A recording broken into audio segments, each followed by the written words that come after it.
Good afternoon, guys. Thanks for joining me. So we're going to be talking about this global food shortage that is coming.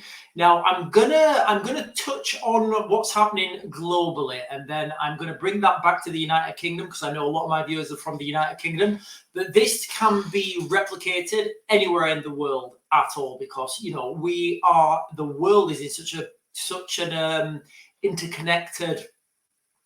Businesses are interconnected in such a way that if something happens to somewhere in one country, more than likely the knock-on effect is going to be that that's going to happen into all countries. Before I get onto this though, guys, one thing that seems to be, nobody seems to be doing any studies about this. Nobody seems to be doing any research into it. And if they are, they're certainly not communicating it because I have looked. But in the United Kingdom, we have a mass influx of people coming into the United Kingdom. Now, whether you agree with that, you can say it's right, you can say it's wrong, you can say whatever you want. The fact is that's happening. Now, what people don't even consider is the logistical strain that has on our systems. So let's just for argument's sake say that we have over the last 10 years, over the last 5 years, whatever, we've had an extra 1 million people. Let's say those people drink 3 litres of water per day or use 3 litres of water per day. Now, I know that's going to be a lot more, but that's 3 million more litres of water that needs to be processed, needs to be put through the sewage works, needs to be cleaned, put through the pumps, put through the pipes, get back to the taps. We're not investing in water infrastructure to support this influx of people. So at some point, and nobody's talking about this yet, we are going to run out of water. Believe it or not, the United Kingdom, yes, because we're not building reservoirs. We're not doing enough to provide water for the people in this country. Now, it doesn't matter how much money you throw at this problem. If there's no water there, you're not going to be able to deal with it. It's supply and demand. It's physics. It's logistics. You can't deal with it. Also, the strain that this influx of people has on our food supply as well. An extra 1 million people. Let's just say, for example, they have 1 egg a day. I don't know. That means an extra 1 million eggs per day are going to need to be created. Let's say they have, 3 cups of tea a day. That means that there's going to be an amount of more milk that's going to be needed to be produced in country. That means that we need more cows. That means we need more farmers. We need more staff. And all this, it's not happening. It really isn't happening because what we're seeing, and the reality is, I only noticed it I think yesterday or the day before, I did a video on our other platform. We did a video where I was in the supermarket and I just said to Sarah, I said, wow. I said, look at these shelves. And you had these big storage boxes, like the, just random storage boxes. You know the type. They're the cheap ones. They're about a £5 or whatever. They're relatively large. You know what I'm talking about. But they're literally, the shelves were just full of them. Rather than placing them inside each other and putting them at the corner of the aisle like what they'd normally do, they had all the shelves now filled with these storage containers because there's nothing in there. And it only dawned on us, it seems like now you have to fight for eggs because you can never get eggs in the supermarket. Milk, always running out of milk, and this never seemed to be the problem 2-3 years ago, but it is the problem now, which leads me on to this food shortage that is coming. Guys, there's no way around it. This food shortage is coming. Now, I'm going to focus on an article that was written. I'll put the link in the description. Experts warn of risk of civil unrest in the UK due to food shortages. Now, I'll come on to that shortly, but what I want to read firstly, just quickly for you guys, we'll do internationally first. So, as of April 2024, the Joint Research Centre of the European Commission projected that over half of people experiencing acute food insecurities in 2024 will be from the following countries: Democratic Republic of Congo, Nigeria, Sudan, Ethiopia, Yemen, Myanmar. The primary driver of food crisis in these countries is conflict, while weather extremes are expected to cause food crises in southern Africa in 2024. For example, droughts in several countries in the regions that have severely impacted crops and livestock, leading to loss of harvests, animal deaths. Malawi, Zambia, Zimbabwe have recently declared a state of disaster. So you can see already that this is just not a United Kingdom centric problem. This is a global problem. Already what we're seeing is, these things building up, and the food crisis is going to be huge. Guys, can you imagine what lengths you would go to if your children are saying, "Mummy, Daddy, I'm hungry," and there's nothing there? You will take whatever steps are necessary. Now, guys, this is terrifying. Other predictions for food shortages include 2025. The World Bank predicts that 943 million people may face severe food insecurity, which could be a new high. 2028. The World Bank projects that 956 million may face severe food insecurity, which will be close to 1 billion if the central banks don't control inflation. 2030. Now, there's a lot of dates all come around 2030, and I don't know why that is. It seems there's lots of, legislation needs to be done for 2030. Lots of policies are going to be upheld in 2030. I don't know what's going to happen in 2030. Maybe it's the aliens are coming. I don't know. The United Nations projects that nearly 600 million people may be chronically undernourished. 600 million people chronically undernourished by 2030. 2050. Here's the terrifying thing, and I'll tell you why after I've read it. The World Count predicts that the world's population may be too large to feed itself, with food demand increasing by 70% compared to 2017. A US special envoy has also warned that the climate crisis could contribute to a global food shortage by 2050. So they're saying that by 2050, the population is too large to feed itself. I mean, what we're going to do? Turn to cannibalism? We're all going to eat each other? So these statistics are absolutely insane, and I'll put the links to this in the bio.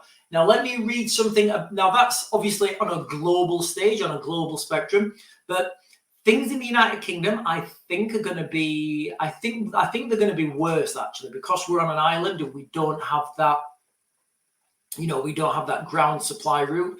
Anything that comes to us in the United Kingdom, at some point, it needs to go on a ship.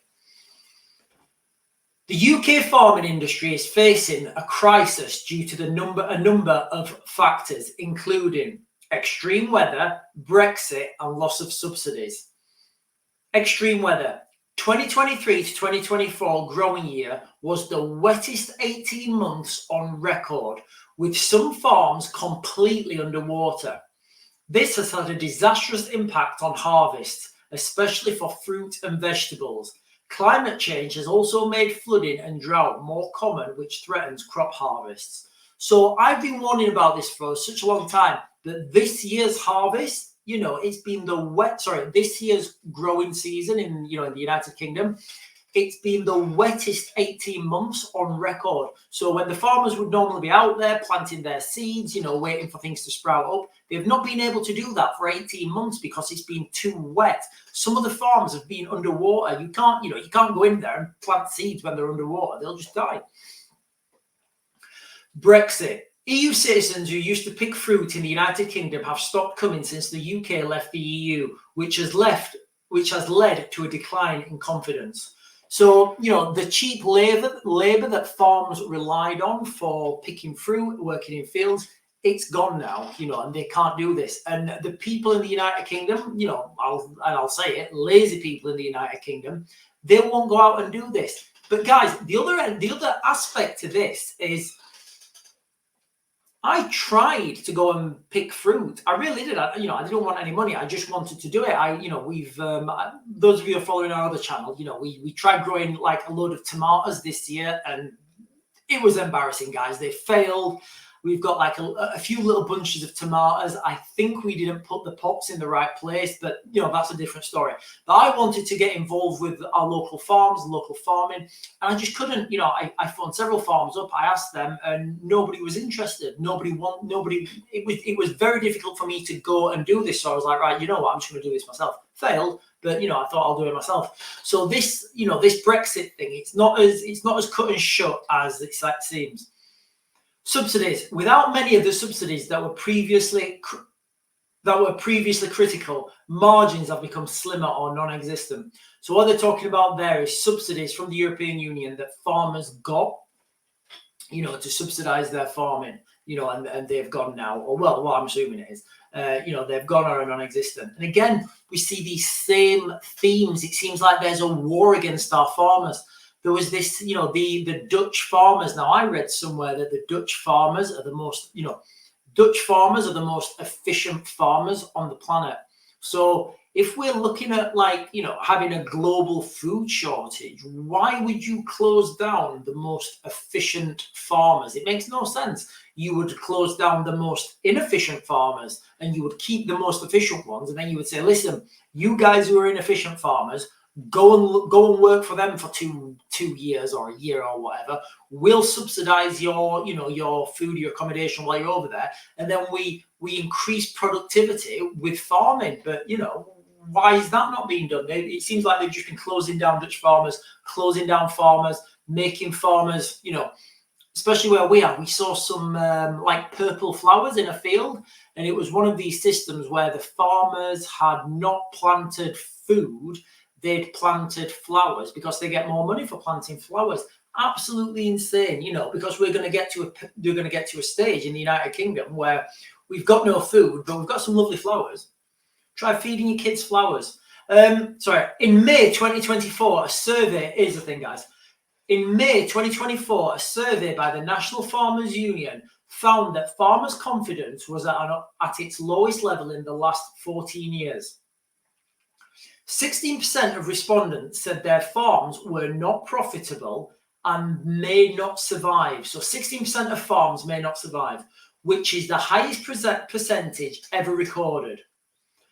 49% of respondents, so remember, so not everybody's responded to this. I'm assuming this was an article, something sent out as a questionnaire, but, and not everybody's responded, obviously. But 49% of those that did respond said they expect their profits to decline over the next 12 months, and 65% overall are forecasting either a decline or bankruptcy. So worst case scenario here, guys, 65% of farms could fall into bankruptcy next year. Well, by the end of this year, 65. So that's 65% of our food, could be gone by the end of the year, because farms are falling into, bankruptcy.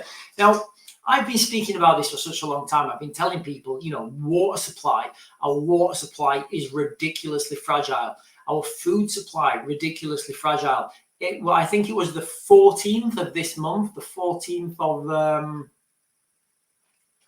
I forgot what month it is, 14th of August.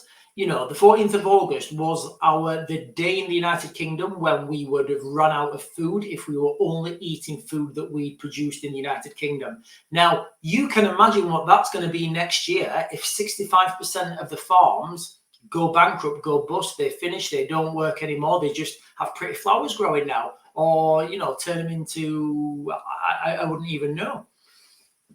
So you can see the dire state when you double this up with what's happening in the world with food shortages and all the rest of this, climate change, mass movement of people, war, this war in Ukraine. Ukraine is a huge food producer. Now, they are still producing some food, but it's nothing controversial. The food output is a lot lower than it was because there's a war going on. Now, I'll bring you to this article that I have highlighted. In fact, let me share this with you quickly, guys.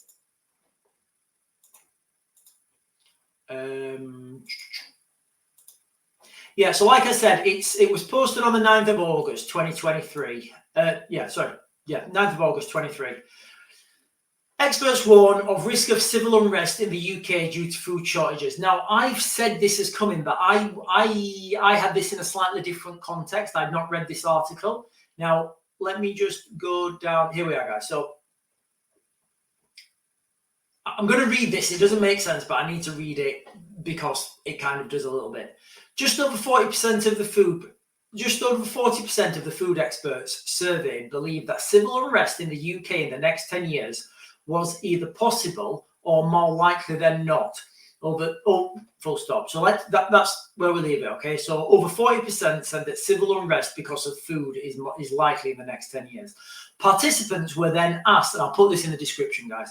Participants were then asked if disruption to the food system was to cause the unrest was likely to be due to not enough food being available overall or problems with food distribution, preventing it being getting to the right place and creating isolated pockets of hunger. They were asked to consider both questions over two timeframes, 10 and 50 years. So what they're saying there is, they were asked, would the food crisis be because of lack of food or because of the logistical strain on getting it to the people where and when they need it? The results showed that 80% of experts believe that distribution issues leading to shortages are the most likely food-related cause of civil unrest in the next 10 years. But considered over a 50-year horizon, they said catastrophic failure resulting in insufficient food to feed the UK population rather than distribution problems would be the most likely cause. So I didn't know this study had been done. And when I talk about civil unrest because of food shortages, because of water shortages, I'm looking at the United Kingdom on, kind of not a macro, and it's certainly not a micro. I'm looking at the United Kingdom, and I'm looking at all the problems that we're having at the moment. I'm looking at all the polarization that we're having at the moment, and I'm looking at the strain on the water system. I'm looking at the strain on the food system. I'm looking at the farmers not being able to produce food. I'm looking at the farmers looking at going bust. And that's what I based my, predictions on. And then I saw this article and I thought, wow, there's more stuff to feed into this equation. There's more potential for this food crisis just to go out of control, and that's where we are, guys, and nobody seems to be talking about this. We're going to get to a stage where, and I think it's going to be this year, and in fact, you can already argue that it's here now. Like we've said before, there's already food shortages on the shelves, and, nobody's talking about it. Nobody's reporting on it because it's not one of those big things. It's not one of those hard hitters. But I can guarantee you, when nobody's got anything to eat, that will be a big hitter. I've seen, when I used to work in Syria, I used to have to go to the market, and I used to forage for vegetables. I think it was on a Thursday, with my interpreter. And people are really appreciative of food when you're in that environment, when you're in these war-torn countries. We don't appreciate it. We don't appreciate our food in the United Kingdom, and we've become disattached from our food supply, from our food sources. We're trying to grow our own food, and we're trying to learn those skills because it doesn't matter how many videos you watch, how many tutorials you watch, unless you do it yourself and learn with your hands, you're never going to learn. So these are skills that should be learned in schools. They're not.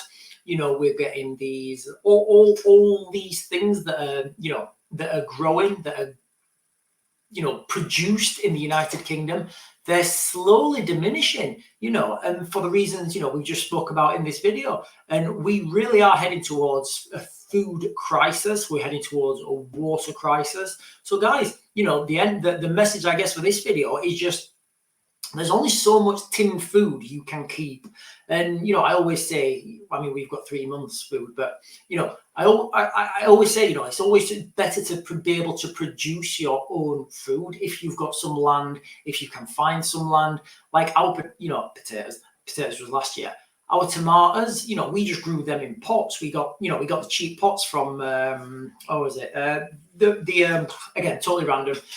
We got our pots from there was a woman at Morrison's and she had a load of used pots. She worked at Morrison's, I don't know, flour thing. And she had a big stack of pots. And, you know, Sarah said, you know, she said, can we have them? She said, yeah, take them. So we got a load of free pots, you know, so we did our tomatoes in those pots. But we all need to be able to grow our own food. We should put a little bit of time into it, a little bit of effort into it, because, you know, there's only so much tin food we can store. Anyway, guys, that's it. Food crisis is coming. Water crisis is coming. You could argue they're already here. Guys, I am going to Mac to Grid. I'm going to try and get you guys another video out later today, guys.